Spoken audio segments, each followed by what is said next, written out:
that will forever shape the future of Al-Andalus.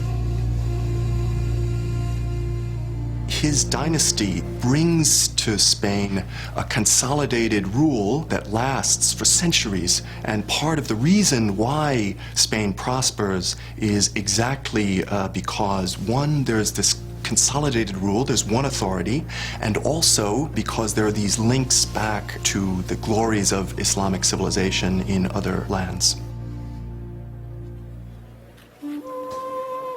Over the next century, Córdoba's own glory continues to grow as not only Muslims, but also Christians and Jews begin to develop an integrated culture that is unique to Al-Andalus.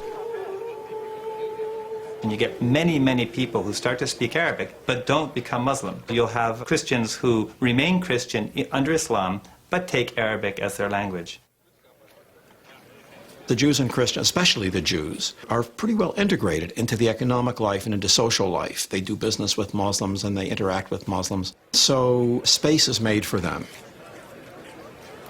Key to this was the openness of that society. Because the emirs, because the political elite in Al-Andalus did not feel threatened by their minorities. They didn't feel threatened by the Christians. They didn't feel threatened by the Jews. They were accommodating. This thriving culture draws attention. Al-Andalus, once a mere outpost in the larger Islamic Empire, becomes a lively center of trade.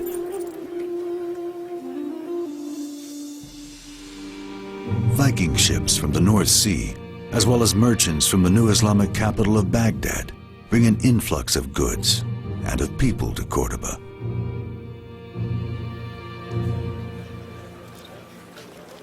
One such person, a great musician named Zirab, travels from the cosmopolitan city of Baghdad to the far-flung Al-Andalus, bringing his many skills.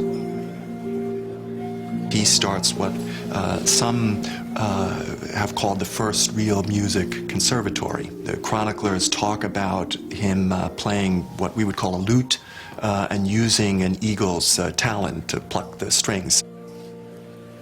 He brought, as a package, as it were, all of the newest fashions of the East. Not so much just a style of music, but really a style of acting, a style of being. He revolutionized cooking, he revolutionized hairstyles, music, the way the aristocracy acted. And this was a culture that Muslim elite of Al-Andalus really looked up to.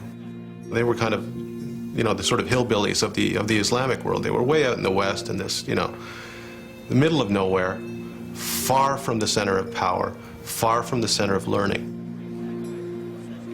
Ziryab is kind of a symbol of the refinement, I would say, of this period and of this time, where some very important scientific and technological ideas are coming forward.